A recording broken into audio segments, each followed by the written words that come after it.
রব্বে কারীম বলেন যারা তিনটা কাজ করবা, এক নম্বরে কোরআনে কারীমের তেলাওয়াত করবা, দুই নম্বরে নামাজ কায়েম করবা, তিন নম্বরে আমার দেওয়া মাল আমার রাস্তায় খরচ করবা, কখনো গোপনে কখনো প্রকাশ্যে।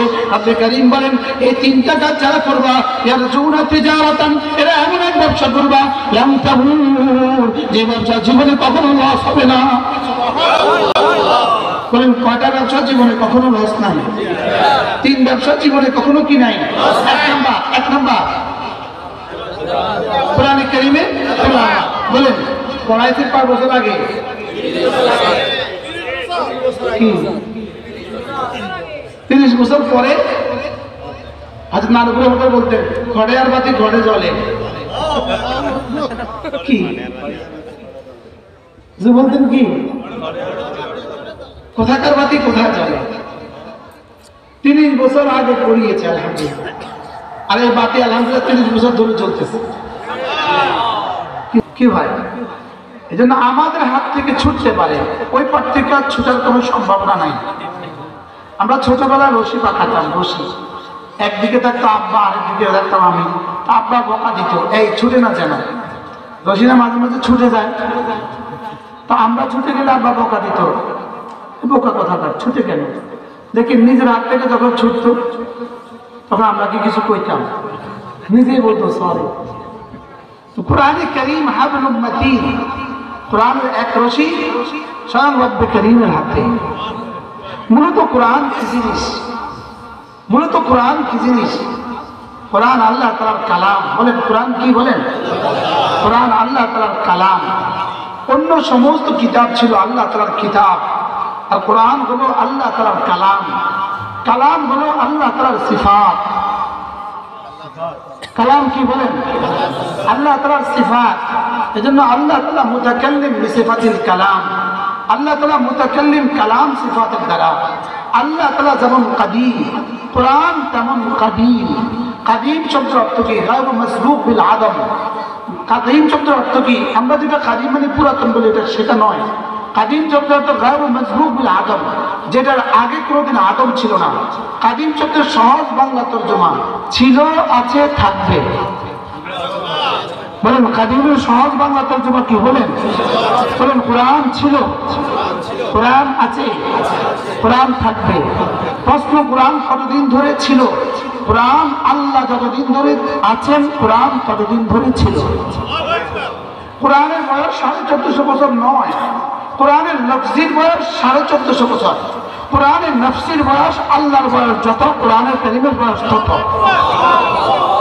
এই জন্য আল্লাহ যেমন ছিলেন কোরআন তেমন ছিল, আল্লাহ যেমন আছেন কোরআন তেমন আছে, আল্লাহ যেমন থাকবেন কোরআন তেমন থাকবে। বলেন কোরআন ছিল, কোরআন আছে, কোরআন থাকবে। এই কথাটাকে বিশ্বাস করা, কালিমায়ে তাইয়্যিবা বিশ্বাস করা যতটা জরুরি, এটাকে বিশ্বাস করা ততটা জরুরি। এজন্য আমাদের আকীদা আন্নাল কোরআন গায়রু মাখলুকিন, কোরআন কাদিম, কোরআন কারোর বানানো না, কোরআন আল্লাহর বানানো না। বলেন কি বলছি? বলেন এই কথাটা হাজারো মানুষ বুঝে না। বলেন কোরআন আল্লাহর বানানো না। কোরআন কি না? বানানো মানে আগে ছিল না এখন বানিয়েছি, এটা মানে বানানো। হার বানানো বস্তু হাদিস, আসমান বানানো হাদিস, জমিন বানানো হাদিস, পাহাড় বানানো হাদিস, জান্নাতুল ফিরদাউস বানানো হাদিস।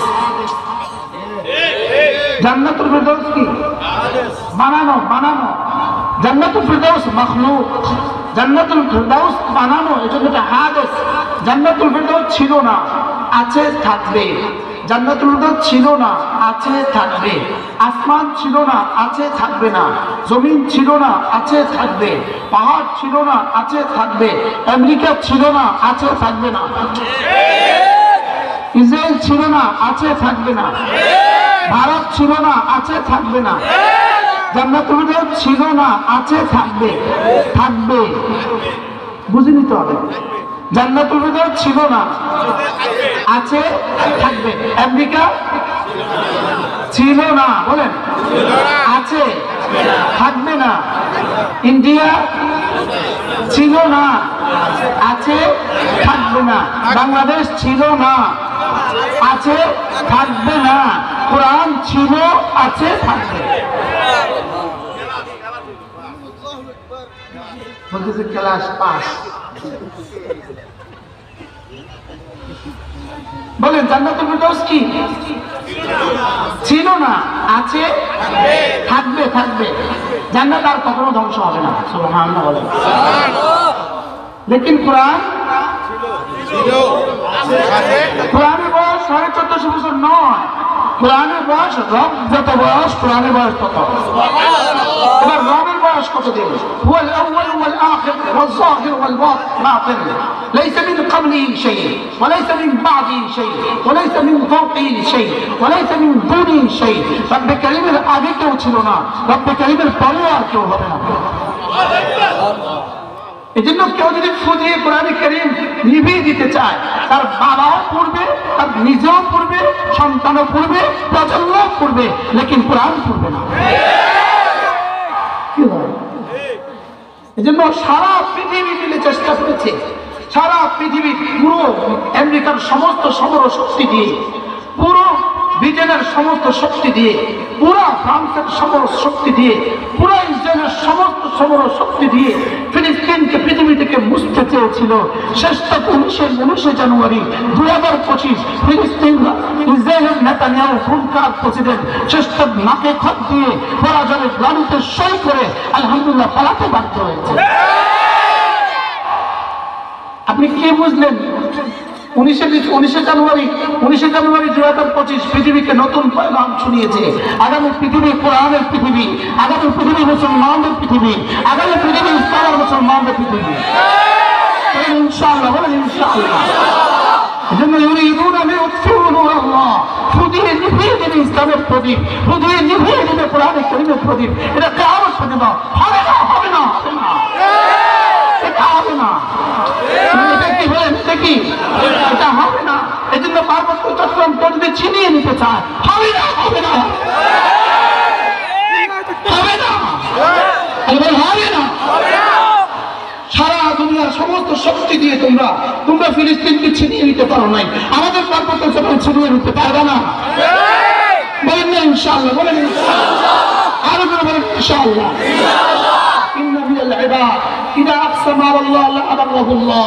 আল্লাহর কিছু বান্দা আছে, আল্লাহকে কিছু বলে দিলে আল্লাহ তাআলা শুনেন। আল্লাহ তাআলা কি করেন বলেন? আল্লাহ তাআলা শুনেন। এই জন্য 19 জানুয়ারি 2025 রব্বে কারীম পৃথিবীতে আরেক পয়গাম পৌঁছে দিয়েছে। এর আগে 7ই ডিসেম্বর বাশার আল আসাদ পালিয়ে দুনিয়াকে দ্বিতীয় পয়গাম দিয়েছে। এর আগে বাংলাদেশ থেকে আরেকজন ভারতে পালিয়ে প্রথম পয়গাম দিয়েছে। ইনশাআল্লাহ, বলেন ইনশাআল্লাহ, ইনশাআল্লাহ। খুব দ্রুত শুনবেন, ইনশাআল্লাহ মোদিও পালিয়েছে, ইনশাআল্লাহ, বলেন ইনশাআল্লাহ। কারণ আমরা কোরআন আমাদের কাছে আছে, ছিল, থাকবে। শুধু প্রয়োজন আমরা কোরআন ধরি কিনা, শুধু প্রয়োজন আমি পড়ি কিনা, শুধু প্রয়োজন আমি আমার সন্তানদেরকে পড়াই কিনা, আমি আমার সন্তানদেরকে কি কোরআন কারীম পড়াই কিনা। এই জন্য আমি তো প্রতিদিন স্লোগান তুলি, ইনশাআল্লাহ, ইনশাআল্লাহ, ইনশাআল্লাহ। আমি বলি ইনশাআল্লাহ, ইনশাআল্লাহ। হাত উঠাইয়া ওয়াদা করলাম ভাই, ছেলে মেয়েকে দিন শিখাইয়া মরতে চাই সবাই। ইনশাআল্লাহ, ইনশাআল্লাহ। হাত উঠাইয়া ওয়াদা করলাম ভাই, ছেলে মেয়েকে দিন শিখাইয়া মরতে চাই সবাই। আমি বলবো ছেলে মেয়েকে, আপনি বলবেন দিন শিখাইয়া, ছেলে মেয়েকে, ছেলে মেয়েকে, ছেলে মেয়েকে দিন শিখাইয়া মরতে চাই সবাই, ছেলে মেয়েকে দিন শিখাইয়া মরতে চাই সবাই, ছেলে মেয়েকে দিন শিখাইয়া মরতে চাই সবাই। আল্লাহ তৌফিক দান করেন।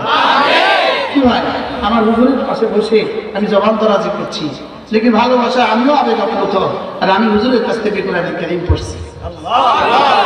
কি হয়, আমি কোরআন কারীম হুজুরের কাছ থেকে পড়ছি।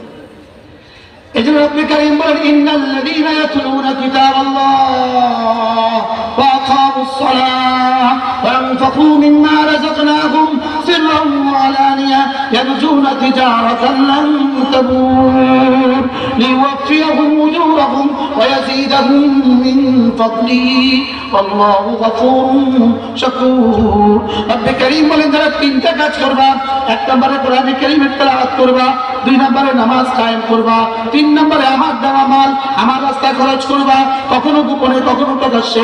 রব করিম বলেন এই তিনটা কাজ যারা করবা ইয়ারজুনা তিজারাতান, এরা এমন এক ব্যবসা করবা লাম তাবুর, যে ব্যবসা জীবনে কখনো লস হবে না। বলেন কয়টা ব্যবসা জীবনে কখনো লস নাই? তিন ব্যবসা জীবনে কখনো কি নাই? এক নাম্বার